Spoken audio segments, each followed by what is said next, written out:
Desde afuera, mi familia siempre pareció normal.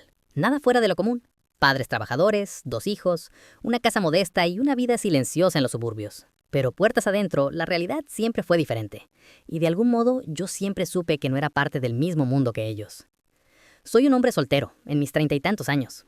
Tengo un hermano menor, Dan, de 29. Crecimos en el mismo techo, comimos en la misma mesa, escuchamos las mismas reglas, pero no vivimos la misma vida. Dan siempre fue el favorito, el niño prodigio, aunque no hiciera nada especial para merecerlo. Yo, en cambio, era el que debía aguantar, ceder, callar y desaparecer cuando hacía falta. Con el tiempo, mi hermano formó su propia familia.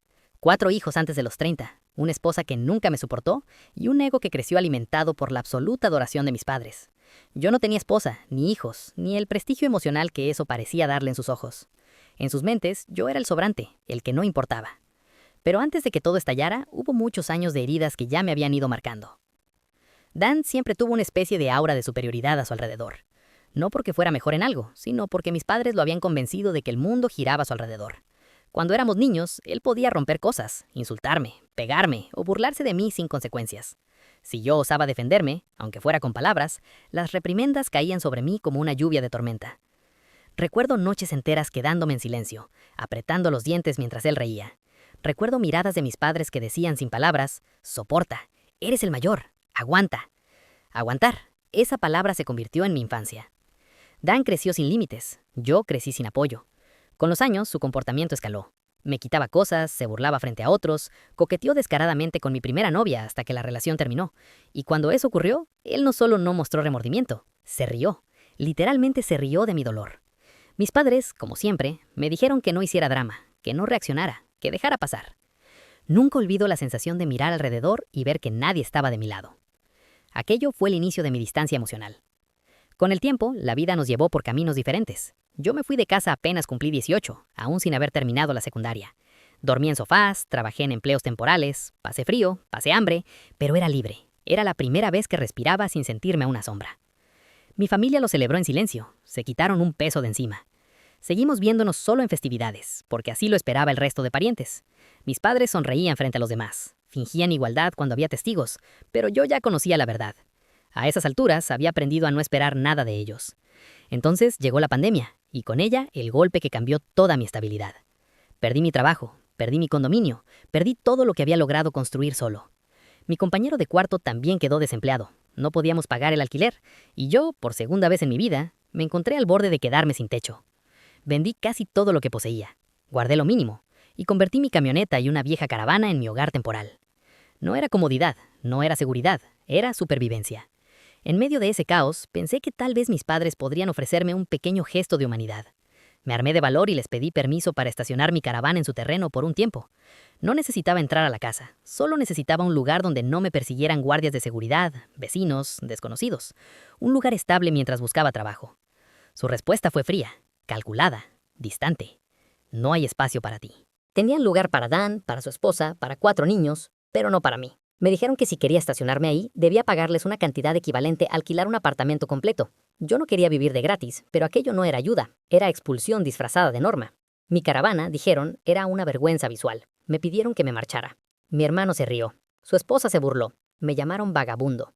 Aquella noche dormí en el estacionamiento de un supermercado, con el miedo pegado a la piel y la certeza absoluta de que estaba solo en el mundo. Fue una de las noches más largas de mi vida. Meses enteros viví así, mudándome de calle en calle, esquivando insultos, miradas, amenazas, aprendiendo qué lugares eran menos peligrosos, aprendiendo qué enchufes podía usar sin llamar la atención para cargar mis baterías, aprendiendo a sobrevivir en la sombra de una sociedad que mira hacia otro lado. Y aún así, no caí.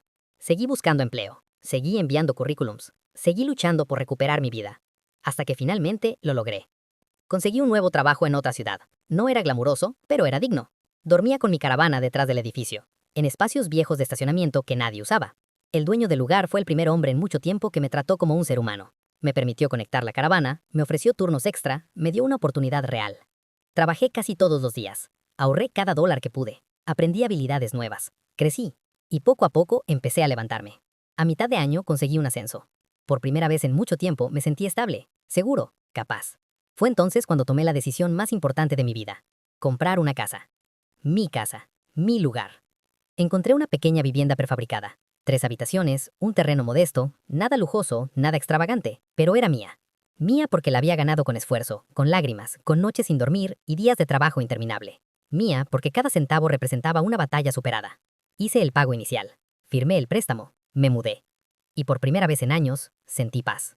La caravana quedó en el patio trasero, como un recordatorio silencioso de todo lo que había sobrevivido.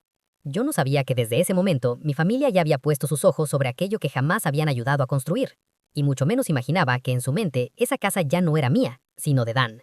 La primera vez que aparecieron fue sin aviso. Nadie me llamó, nadie me escribió, nadie pidió permiso. Un día cualquiera, tocaron la puerta, y cuando abrí, entraron como si estuvieran regresando a una propiedad que les pertenecía. Caminaban por cada habitación, abrían puertas, examinaban muebles, medían espacios con la vista. Y yo apenas podía creer lo que veía. Mi cuñada sonreía de una forma extraña. Mis padres murmuraban sobre el tamaño de las habitaciones. Dan recorría la cocina con aire posesivo. Hablaban como si yo no estuviera ahí. Como si ya estuvieran planeando una vida dentro de mi casa. Hasta ese instante no entendía nada. Pero pronto, demasiado pronto, lo supe. Dan me pidió hablar en privado. Los demás salieron al porche, como si aquello ya estuviera decidido, como si estuvieran esperando una firma, como si todo fuera un simple trámite. Y entonces mi hermano me miró a los ojos, y sin vergüenza, sin duda, sin remordimiento, me dijo exactamente lo que quería. Que mi casa era muy grande para alguien como yo, que él la necesitaba más, que yo podía vivir afuera, en la caravana, que su familia era prioridad, que mis padres estaban de acuerdo, que debía hacerlo. Hazlo por Dan. Esa fue la frase que marcaba toda mi vida, la frase que yo había escuchado desde niño. Hazlo por Dan, aguanta por Dan, cede por Dan. Pero esta vez, era diferente. Porque esta vez, lo que querían no era solo mi espacio, querían mi vida. Y por primera vez en años, yo no iba a ceder. Y ahí fue donde realmente empezó todo. Las siguientes 24 horas después de aquella confrontación en mi sala se sintieron como una resaca emocional. No había alcohol en mi sangre, pero el agotamiento, el zumbido constante en mis oídos y el peso aplastante en mi pecho daban la impresión de que mi cuerpo estaba pagando el precio de algo que todavía no terminaba. No pude dormir más de 2 horas seguidas. Cada vez que cerraba los ojos veía la cara de mi cuñada llorando teatralmente, el puño que me lanzó directo a la mejilla y la sonrisa torcida de Dan cuando hablaba como si mi casa ya le perteneciera. Encendí el teléfono al amanecer y revisé los mensajes. La notificación era interminable. Llamadas perdidas, mensajes de texto, correos electrónicos, incluso un par de mensajes de voz de números que ni siquiera tenía guardados. La mayoría eran de mis padres, otros de familiares con los que apenas hablaba desde hacía años. No necesité abrirlos para saber de qué se trataban. El asunto era obvio. Querían doblegarme. Aún así, respiré hondo y los fui abriendo uno por uno. El primero era de mi madre.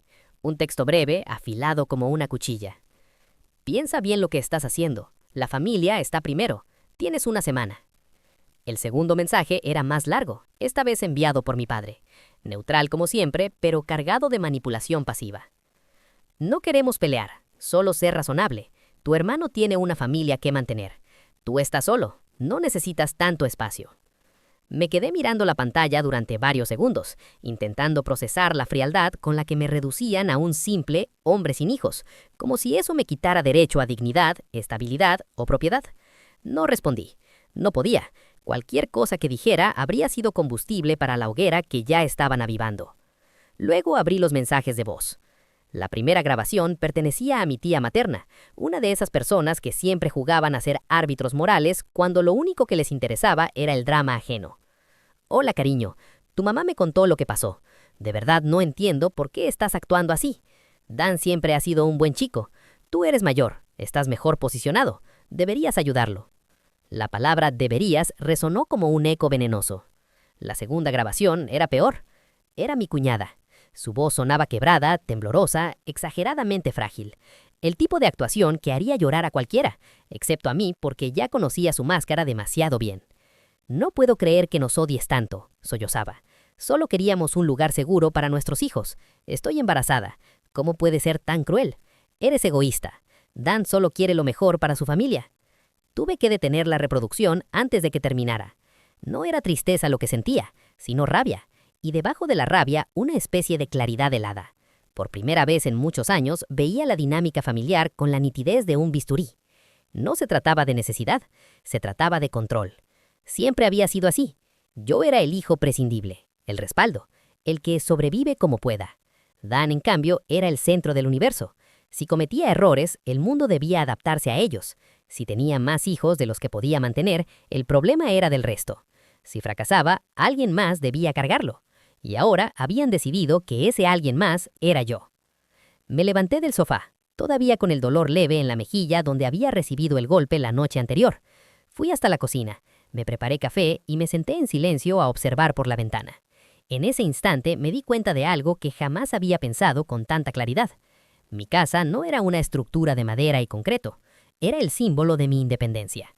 Era la prueba de que yo había sobrevivido a la negligencia emocional, al favoritismo, a las humillaciones y al abandono. Y ellos querían arrebatármelo, no por necesidad, sino para recordar su jerarquía, para reafirmar que incluso de adulto aún me consideraban inferior. A lo largo de esa semana, las cosas solo empeoraron. Cada día llegaba un nuevo mensaje, una nueva llamada, una nueva versión manipulada de la historia circulando entre familiares y conocidos. La narrativa que estaban construyendo era simple y eficiente. Yo era el villano insensible, el egoísta que prefería su comodidad antes que ayudar a una familia con niños. Nunca mencionaban que Dan no ofreció pagar alquiler. Nunca mencionaban que me pidieron vivir en la caravana como si fuera un parásito en mi propio patio. Nunca mencionaban que mi cuñada me había golpeado. Esos detalles, claro, no servían a su cuento. En cierto punto, mi primo me llamó para aconsejarme. «Hermano, de verdad, estás exagerando. Es tu hermano, solo es temporal». Respondí calmado. «¿Cómo qué? ¿Un mes? ¿Un año? ¿10?» Hubo silencio. Yo sabía la respuesta. Todos la sabían. Si Dan entraba a mi casa, nunca saldría. Y yo dejaría de tener hogar. Era así de simple. A los pocos días, mis padres volvieron a aparecer sin avisar. Esta vez no entraron. Se quedaron parados en la vereda, como si estuvieran en medio de una escena teatral cuidadosamente ensayada. Mi padre cruzó los brazos. Mi madre sostenía una carpeta bajo el brazo como si llevara documentos importantes. Salí al porche cerrando la puerta detrás de mí. No les dije que podían venir. Dije firmemente. «No venimos a discutir», respondió mi madre con un tono artificialmente dulce. «Venimos a hablar con calma». Eso era una mentira. Lo supe al instante. Mi padre fue directo al punto. «Tu hermano no puede seguir viviendo en esa casa vieja con tantos niños, y tu casa es más grande, tiene más comodidades. Es lógico». «Lógico para ustedes», respondí, «no para mí». Mi madre abrió la carpeta. Dentro había impresiones de anuncios de vivienda, contratos, mapas del vecindario y entre todo eso un documento que me heló la sangre. Un acuerdo de cesión temporal de vivienda. Ni siquiera era legalmente sólido. Era casi un borrador improvisado.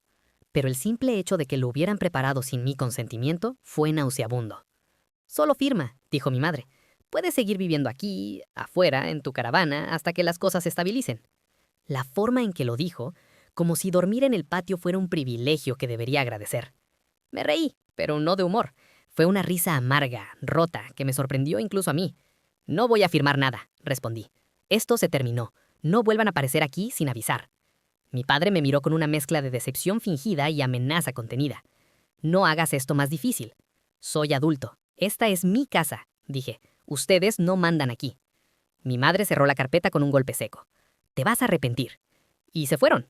No gritamos, no hubo empujones, pero aquel intercambio dejó una fractura definitiva. Por primera vez sentí que habían dejado de verme como hijo.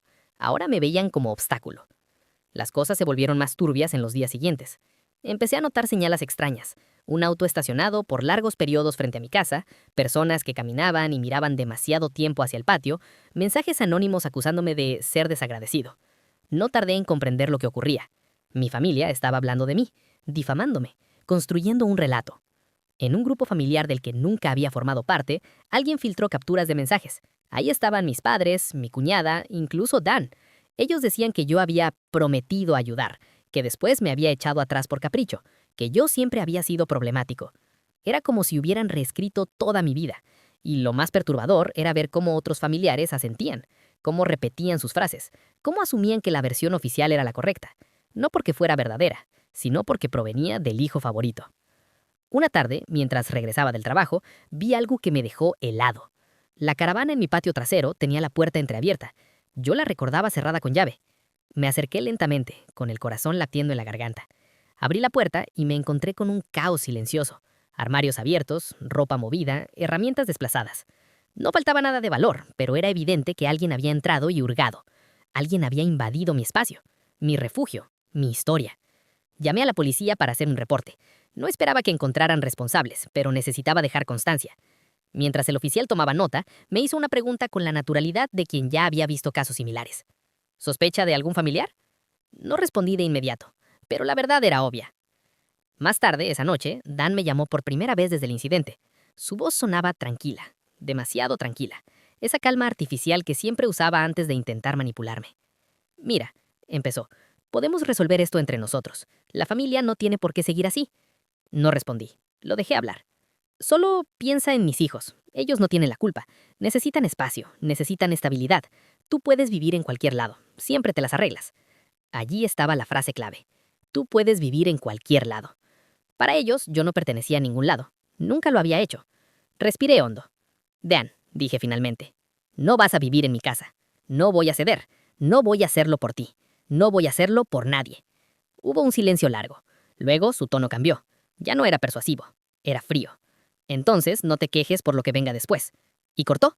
Su amenaza no fue explícita, pero supe exactamente lo que quería decir. Me iban a presionar, me iban a humillar, me iban a aplastar psicológicamente hasta que cediera. Pero ese tiempo ya había pasado. No era el adolescente asustado que se iba de casa a los 18 años con una mochila y un colchón viejo. No era el joven al que ignoraron en su graduación. No era el hermano que debía aceptar golpes, insultos y humillaciones porque Dan era especial. Yo había construido algo con mis propias manos, y esta vez no me lo iban a quitar. El último día de aquella semana, mi madre me envió un mensaje final. No pedía, no rogaba, ordenaba. Mañana iremos con Dan y su familia. Esperamos que hayas entrado en razón. Leí el mensaje varias veces, y entonces supe que la guerra estaba declarada. No por mí, sino por ellos.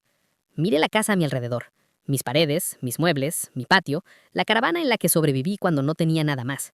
Todo lo que había pasado para llegar hasta ese punto. Y me prometí algo. Esta vez no iba a huir, no iba a dormir en sofás, no iba a quedarme callado, no iba a ceder. Porque esta casa no era solo Brilla, era el lugar donde por primera vez en mi vida yo era dueño de mí mismo. Y nadie, ni Dan, ni mi cuñada, ni mis padres, iba a volver a decidir por mí. Los años siguientes no fueron un camino recto ni luminoso. No hubo milagros repentinos, ni perdón instantáneo, ni finales felices de película. La vida siguió su curso con su propio ritmo, a veces lento y doloroso, otras veces suave como una brisa que me recordaba que aún respiraba, que aún estaba viva, y que de algún modo seguía avanzando. Mi hijo creció entre mis manos cansadas y mi corazón decidido. Cada noche cuando lo veía dormir, sentía que el mundo se detenía. Sus pestañas largas, su respiración tranquila, el pequeño movimiento de sus dedos al soñar, todo eso era la prueba más fuerte de que el dolor no había ganado. Yo quizás estaba rota, pero él era mi razón para reconstruirme. Aprendí a trabajar, a estudiar, a ahorrar, a pelear por espacios que antes nunca pensé que serían míos. Aprendí a no depender de nadie más, a convertirme en mi propio refugio. Y aunque la herida del pasado seguía allí, latente, dejó de sangrar de la misma manera. Se convirtió en una cicatriz, visible, dolorosa al tacto, pero mía, parte de mi historia. El padre de mi hijo aparecía y desaparecía en nuestros recuerdos más que en nuestra vida real. Durante años no supe nada de él, y cuando alguna vez su imagen volvía a mi mente, lo hacía como un eco distante, como una sombra que había dejado huellas, pero ya no podía tocarme. Sin embargo, la vida, con su particular ironía, siempre encuentra la forma de volver sobre lo que creíamos cerrado. Una tarde, mientras salía del trabajo, recibí un mensaje inesperado, un número desconocido, un texto corto, frío, contenido.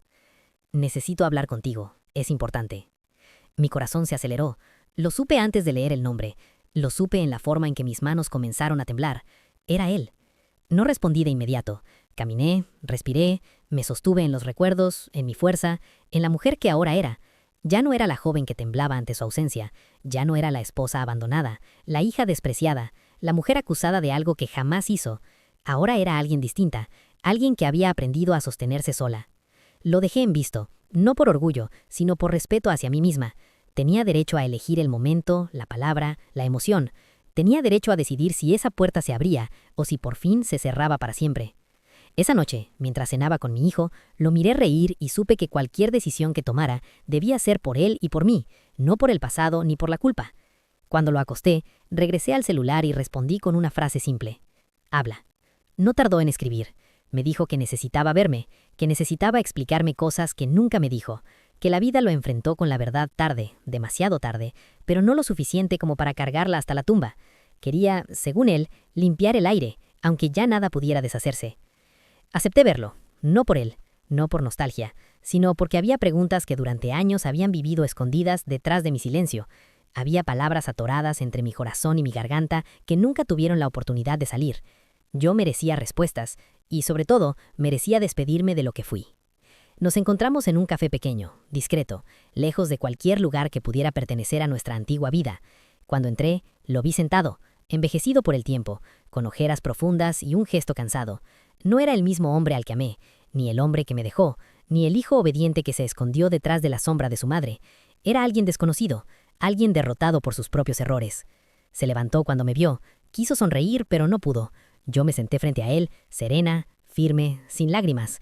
La mujer que estaba allí ya no buscaba amor, ni arrepentimiento, ni validación, solo buscaba verdad. El silencio que nos rodeó fue espeso. Finalmente, fue él quien lo rompió. «Lo supe todo», dijo en voz baja. «Supe lo que mi madre hizo, lo que dijo, lo que inventó, lo que destruyó». Sentí un impacto frío en el pecho. No reaccioné, solo lo miré, esperando algo más que una confesión tardía. Él continuó, quebrándose a medida que avanzaba. Me contó que con los años, la culpa comenzó a perseguir a su madre, que un día, enferma y consumida por su propio remordimiento, le confesó la verdad. Le dijo que había mentido, que había manipulado todo, que jamás hubo traición, que jamás existió aquella supuesta infidelidad con mi amigo, que todo fue una historia tejida con egoísmo y miedo, con la desesperada necesidad de retener a su hijo, incluso si eso significaba destruir la vida de otra persona. «Lo supe», repitió, y sentí que el mundo se me caía encima. «Me di cuenta de que te expulsé de nuestra casa, de tu hogar, de mi vida, estando embarazada, por una mentira». Sus ojos se llenaron de lágrimas. Las palabras le temblaban. Buscaba compasión en mi rostro, pero yo permanecí inmóvil. Escuchaba, sí, pero no era el dolor de él que importaba. Era el mío, tantos años atrás, el que por fin tenía nombre. Me pidió perdón. Un perdón largo, desbordado, desesperado. Dijo que me amaba. Dijo que siempre me amó, pero que había sido débil, cobarde, prisionero de una madre posesiva que lo hacía sentir culpable por amar a alguien más que a ella. Dijo que su vida se había vuelto un desierto, que ningún hogar volvió a sentirse hogar, que ningún abrazo volvió a calmarlo, que ninguna decisión volvió a darle paz. Yo lo escuché todo, sin interrumpir, sin derrumbarme, sin odiarlo, porque ya había pasado la etapa del odio. El dolor con los años deja de arder como fuego y comienza a doler como una sombra silenciosa. Cuando terminó, respiré hondo y hablé por primera vez. «Llegas tarde», dije suavemente, no para confesar, sino para reparar. Le conté lo que viví, las noches solas, los días sin techo, el miedo, la vergüenza, la humillación. Le hablé del parto sin él, de los primeros pasos de nuestro hijo, de las primeras palabras que nunca escuchó. Le hablé de mi lucha, de mis caídas, de mis renacimientos, no para culpabilizarlo, sino para que entendiera que el tiempo no espera por nadie. Él lloraba, yo no. En algún momento me preguntó si aún había oportunidad, si podíamos intentar reconstruir algo. No un matrimonio quizá, pero algo, un espacio, un nosotros. Yo lo miré con compasión, pero con firmeza. «No puedo volver», le respondí. «No porque te odie, no porque quiera castigarte, sino porque la mujer que fui cuando me echaste ya no existe». Le expliqué que el amor no siempre muere, a veces se transforma, se marchita, se convierte en un recuerdo que ya no duele, pero tampoco alimenta. Le dije que lo perdonaba, sí, pero no para volver a su lado, sino para liberarme de él. Se quedó en silencio, lo entendió, lo aceptó. No tenía derecho a pedirme más. Entonces hablé de nuestro hijo. «Él tiene derecho a saber quién eres», dije. «Si quieres estar en su vida, deberás ganártelo, no con regalos, no con excusas, con presencia, con respeto, con responsabilidad». Asintió con los ojos llenos de lágrimas. Prometió hacerlo, no para recuperar algo, sino para no perderlo todo. Nos despedimos sin abrazos, sin dramatismos, sin escenas finales de película. Solo dos personas que alguna vez se amaron y ahora se reconocían como restos de un pasado que ya no podía cambiarse. Salí del café con una sensación extraña. No era felicidad, no era tristeza, era paz. Una paz profunda, limpia, que se asentó en mi pecho como un suspiro largamente contenido. Esa noche, al volver a casa, abracé a mi hijo y supe que el verdadero final no era su arrepentimiento, sino mi libertad. La vida siguió. Él empezó a visitar al niño poco a poco, no perfecto, no constante al principio, pero intentándolo. Yo no permití invasiones al pasado, no permití nostalgias peligrosas. Lo miré de lejos, como se mira una historia que ya terminó. Hubo días en los que la herida volvió a doler, pero ahora el dolor ya no me dominaba, yo lo dominaba a él. Y así entendí algo que me tomó años comprender. No siempre obtenemos justicia del mundo, no siempre recibimos un final digno, coherente o reparador. A veces la vida se limita a darnos una verdad tardía y dejarnos decidir qué hacer con ella. Yo decidí no vivir de nuevo en las ruinas, elegí avanzar, elegí perdonarme, elegí ser mi propio hogar. Y desde entonces, cada paso que doy, ya no lo doy desde el miedo o la pérdida, lo doy desde la mujer que sobrevivió.